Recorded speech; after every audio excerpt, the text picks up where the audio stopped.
প্রিয় ভাই ও বোনেরা খ্রিস্টে, আজ গির্জা আমাদের একটি পর্বতে উঠতে আহ্বান জানায়। পায়ে হেঁটে নয়, বরং হৃদয়ে করে।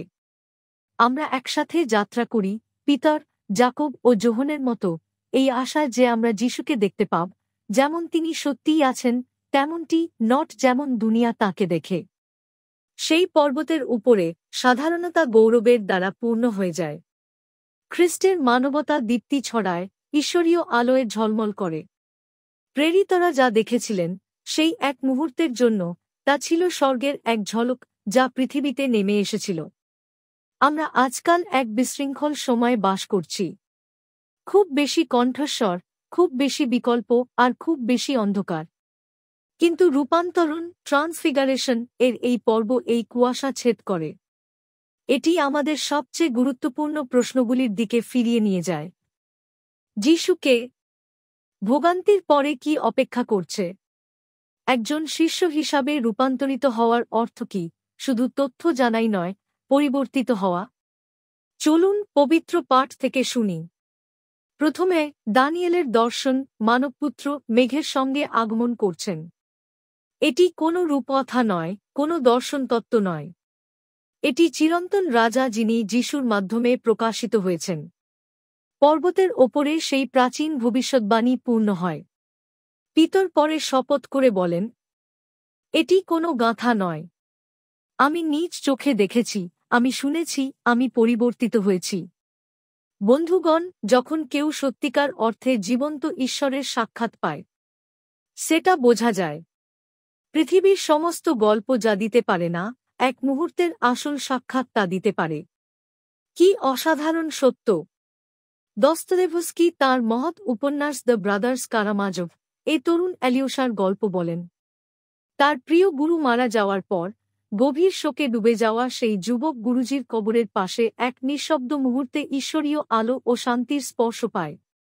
পরে সে স্বীকার করে, সেই রাতে কেউ আমার কাছে এসেছিল।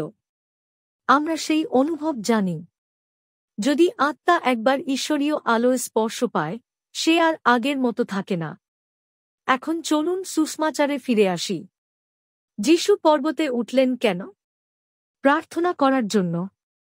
আর সত্যিকারের প্রার্থনা ঈশ্বরকে বদলায় না, তাকে উদ্ঘাটন করে। যেমন সন্ত জন অফ দ্য ক্রস বলেছেন, প্রার্থনা ঈশ্বরকে পরিবর্তন করে না, এটি তাঁকে প্রকাশ করে। তাঁর মুখ উজ্জ্বল হয়ে ওঠে, তার পোশাক শুভ্রতায় ঝলমল করে। এই দীপ্তি বাইরে থেকে নয়, ভিতর থেকে আসে, কারণ তিনি আলো। মোশি ও এলিয়া সেখানে উপস্থিত, আইন ও নবীদের প্রতিনিধিত্ব করে। এবং মেঘ থেকে ঈশ্বরের কণ্ঠস্বর, এই আমার পুত্র, আমার মনোনীত, তাঁর কথা শোনো। তারপর সব শান্ত হয়ে যায়। তারা কেবল যিশুকে দেখল। আজকের বহুধর্মীয় সমাজে আমরা প্রায়শই শুনি, যিশু ছিলেন এক মহান গুরু, যেমন কৃষ্ণ, বুদ্ধ, মহাবীর বা গান্ধী। কিন্তু সুসমাচার আমাদের এই ভাবনায় থেমে যেতে দেয় না।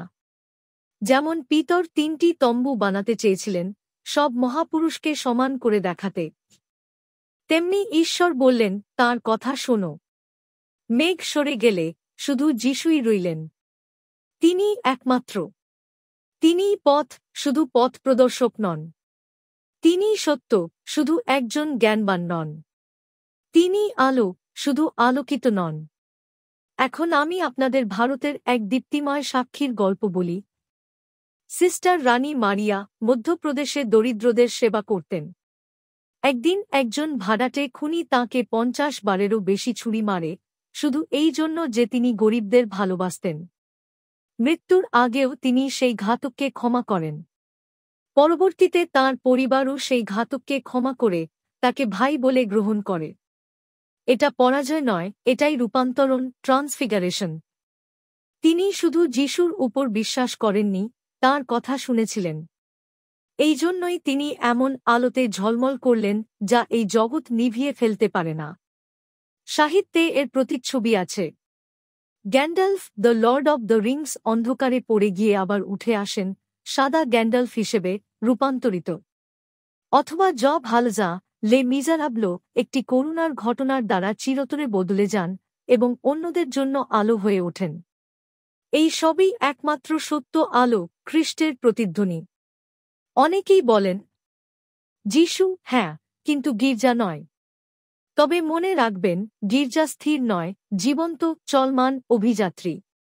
গির্জা কখনোই পাহাড়ের চূড়ায় আটকে থাকে না, সে যিশুর সাথে নিচে নামে, মানব জীবনের উপত্যকায়, সমস্ত অন্ধকারে ঈশ্বরের আলো নিয়ে যেতে। যদি আপনি মাথা, হেড চান, তাহলে শরীর, বডি অর্থাৎ গির্জাকেও গ্রহণ করতে হবে। হ্যাঁ, গির্জা আহত, যেমন যিশু আহত হয়েছিলেন। কিন্তু সেই ক্ষতগুলোই আশার চিহ্ন, ভগ্নবিশ্বের প্রতি ঈশ্বরের প্রেম।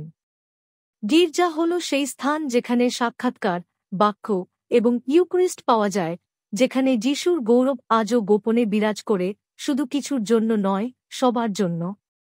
পিতর চেয়েছিলেন পাহাড়েই থেকে যেতে, কিন্তু যিশু তাঁকে নামিয়ে আনেন।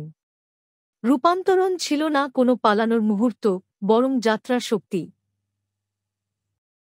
আজকের তরুণ প্রজন্ম, যারা ফিল্টার করা ডিজিটাল সৌন্দর্যের মাঝে দিন কাটাচ্ছে, মনে রাখো, সত্যিকারের সৌন্দর্য ফিল্টার দিয়ে নয়, ভিতর থেকে আসে, ঈশ্বরীয় আলো থেকে। প্রেরিতরা যে আলোর ঝলক দেখেছিলেন, আমরা তা পাই প্রতি মেশায়, রুটির আকারে, কিন্তু সত্যিকারের যিশু হিসেবে। সন্ত থমাস অ্যাকুইনাস বলেন, রূপান্তরণ ভবিষ্যতের মহিমার প্রতিশ্রুতি।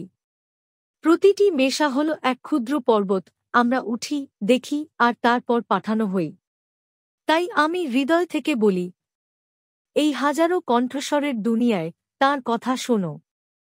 তারা চোখ তুলে তাকিয়ে দেখল, শুধু যিশুই রয়ে গেলেন।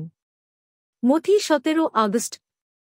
আমরা প্রার্থনা করি, হে প্রভু যিশু, তুমি তোমার গৌরব প্রকাশ করেছ, যাতে আমরা জীবনের উপত্যকার যাত্রার জন্য শক্তি পাই। আমাদের শেখাও, যেন আমরা তোমার কথা শুনতে পারি, সিস্টার রানী মারিয়ার মতো।